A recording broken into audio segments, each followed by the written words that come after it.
শরীফ ওসমান হাদির সিলসিলা নিয়ে কিন্তু নাসিরউদ্দিন পাটোয়ারি ঢাকা আসনে নির্বাচন করতেছে।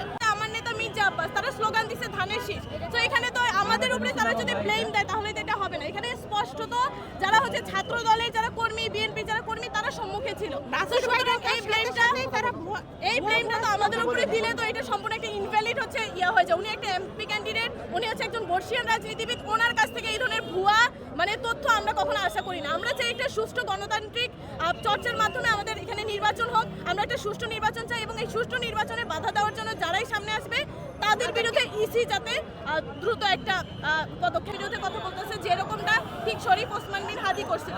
শরীফ ওসমান হাদির সিলসিলা নিয়ে কিন্তু নাসিরউদ্দিন পাটোয়ারি ঢাকা আসনে নির্বাচন করতেছে। তো এই যে ওনাকে হচ্ছে অনেক বড় বড় চাঁদাবাজ অনেক সন্ত্রাসরা তাকে থ্রেট মনে করতেছে, যার কারণে দেখা যাচ্ছে দুই দিন পর ওনার বিরুদ্ধে হামলা হইতেছে, ওনার উপরে ডিম নিক্ষেপ করা হচ্ছে, ওনাকে বিভিন্নভাবে সোশ্যাল মিডিয়াতে বিভিন্ন ধরনের ওনাকে অপবাদ দিয়ে ওনার বিরুদ্ধে একটা নেগেটিভ একটা ক্যাম্পেইন চালানো হচ্ছে।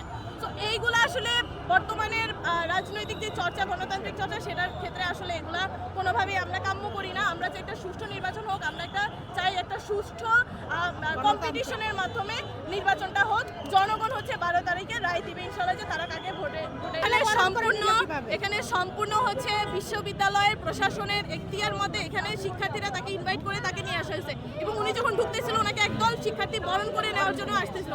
কিন্তু পরবর্তীতে দেখা গেছে ছাত্রদল এবং মির্জা আব্বাসের যে কর্মীরা আছে তারা হচ্ছে উদ্দেশ্য প্রণোদিতভাবে এখানে তারা হচ্ছে সরঞ্জাম সহ নিয়ে আসছে, তারা ডিম নিয়ে আসছে, তারা বিভিন্নভাবে আমাদের নেতাকর্মীদের উপর ইট পাটকেল ছুটছে। তো এটা টোটালি হচ্ছে একটা প্ল্যান্ড একটা কর্মসূচি ছিল।